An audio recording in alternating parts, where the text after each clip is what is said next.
Bandit tuh memang mati di masjid, tapi mati kena pukul orang sekampung menurut kata Impa.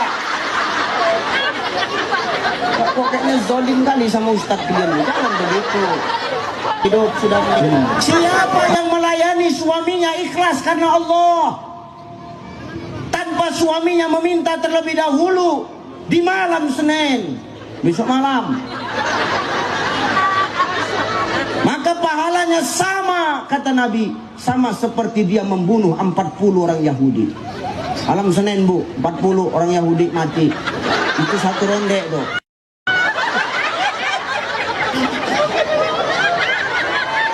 Hadis lain menegaskan, siapa seorang istri melayani suaminya ikhlas karena Allah, tanpa suaminya meminta terlebih dahulu di malam Jumat, maka pahalanya sama seperti dia membunuh 60 orang Yahudi.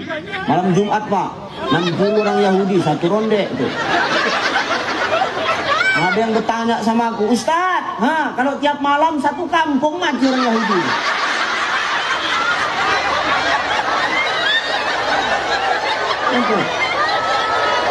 Layani orang ini dengan baik, ya.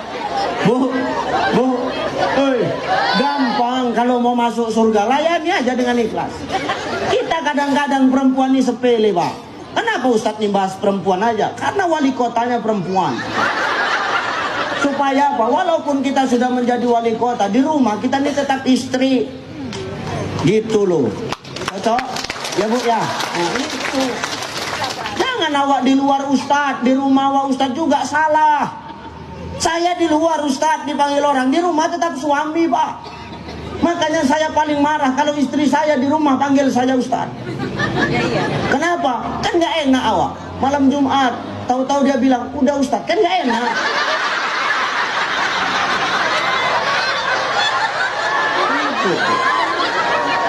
Nah, ya. Masnya udah ngopi, kan orang. Seorang istri ketika suami keluar rumah mencari nafkah, atau ketika seorang istri dia keluar karena izin suaminya, lalu Hajar al-Aswad. Orang setengah mampus mau mendaftar haji, mau daftar umroh, ibu tak pala, di rumah ada Hajar al-Aswad. Kecut tangan suami itu, pergi bang ya, pahalanya sama. Apalagi tangan laki awak hitam, makin besar pahala itu. Makin besar pahala itu.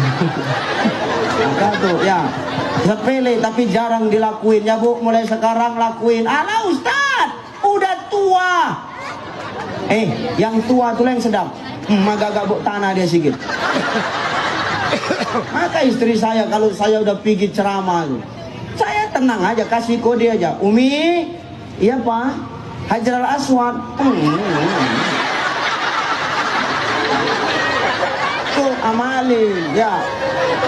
Maka gugurin dosa kita sebelum datang Ramadan. Yang kedua, saling meminta maaf kepada pasangan. Suami minta maaf sama istri, istri minta maaf sama suami. Tuh.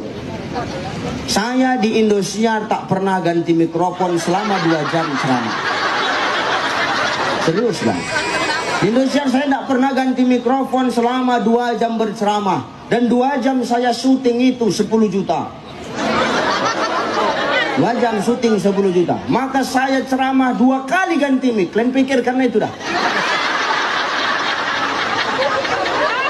Sombong kali kau Ustaz. Kalah ya bertingkah. Memang kita kalah di TV. Di hati ibu-ibu Siantar kan kita pemenangnya. Dan inilah ibu-ibu nanti yang nanti ketika dikubur nih yang lolos-lolos dari pertanyaan nungkar nangkir nih, amin. Tapi kalau ibu-ibu yang sibuk main TikTok, nanti ketika dia mati, dia masuk ke dalam kubur, ditanya sama nungkar nangkir, marrabbuka, siapa Tuhanmu? Kamu nanya. Tuh ibu-ibu yang di TikTok tuh gitu. Kamu nanya. Ya, gila kok Bu. Nah, yang kedua, saling maafin sesama pasangan. 3, terakhir. Ini habis nyambut Ramadan ini yang 3 ini, habis ini baru kita ngomongin persatuan ya. 3, terakhir. Terakhir janji terakhir nih. Ini panjang pendek segitu juga ya. Akuannya tuh. 3, terakhir. ibadah orang di bulan Ramadan sebelum dia minta maaf kepada sesama jiran tetangganya. Ini minta maaf. Maka minta maaf ya Bu. Perwiridan udah tutup belum? Nih nanti Pak waktu penutupan wirid saling maaf-maafan. Oh Kak, ini kan terakhir kita wirid. Aku nggak tahu Kak, entah sampai tahun depan entah nggak, umur kita nggak tahu ya. Aku minta maaf ya Kak kalau banyak salahku sama Kakak. Iya Ti, nggak apa-apa Ti. Aku minta maaf ya Kak. Iya Ti, nggak apa-apa. Banyak salahku sama Kakak. Iya Ti, udah maaf. Oh Kak, aku mau jujur sama Kakak. Jujur lah Ti. Apa Ti? Sebenarnya Kak yang sering nyeritain Kakak di wiritan itu,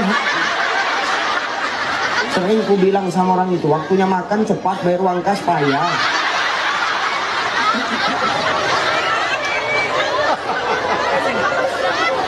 Ya udah Ti, nggak apa-apa Ti, aku pun udah ikhlasnya Ti. Aku pun minta maaf juga ya Ti. Iya Kak, apa? Aku mau jujur sama kau Ti, jujur aja lah Kak, nggak apa-apa. Di arisan PKK itu Ti, aku pun sering nyeritain kau nih. Apa Kakak bilang? Ku bilang sama orang tuh, ngasok mau nomor 1, ngangsur payah. Oh, jadi kau yang nyeritakan aku ya Kak. Jangan begaduh kalau udah begini. Kalau sudah jujur-jujuran, saling maaf, apapun ceritanya, jiran tetangga itu adalah keluarga terdekat kita. Susah senangnya kita, mereka yang tahu. Kalau kita senang, kalau hidup kita mewah, yang senang siapa? Tetangga. Kalau kita senang, kalau kita mewah, yang senang siapa? Tetangga. Kalau kita mewah, kita kaya, yang iri siapa? Kalau kita susah, yang nolong siapa? Kalau kita susah, yang ejek siapa? Memang tetangga tuh. Tapi mereka lah saudara terdekat kita Bapak Ibu. Kita tidak mungkin tidak pernah dosa. Kita nggak mungkin nggak pernah punya salah sama mereka. Siapa di sini kita yang nggak bersalah Bapak Ibu? Kita semua punya salah. Kita semua punya dosa. Tidak ada satupun di sini yang tak berdosa Bapak Ibu. Tapi ingat apa kata Allah? Allah lebih cinta kepada pelaku-pelaku maksiat yang bertaubat dibandingkan dengan orang soleh tapi hidupnya tidak pernah merasa salah. Ini. Maka kita di sini walal akhiratu khairul laka minal ula, yang Allah tengok itu ending dari hidup kita, bukan sekarang. Kalau hari ini kita dimuliakan orang, karena apa? Hari ini aib kita sedang ditutup oleh Allah. Kan gitu. Maka jangan sombong kita. Ini yang ngomong belum tentu lebih baik daripada yang mendengar. Bisa jadi yang mendengar lebih baik daripada yang ngomong ini. Ini bukan perkara baik tak baiknya Pak. Ini perkara siapa yang megang mic. Kan cocok nih. Perkara siapa yang pegang mic sekarang. Kalau perkara dosa, kita semua punya dosa. Maka Allah lebih cinta kepada pelaku maksiat yang bertaubat dibandingkan dengan orang soleh tapi tidak pernah merasa salah. Tolong, taubat itu setiap saat. Minta maaf kita sama Allah. Wa idza sa'alaka ibadi anni fa inni qarib.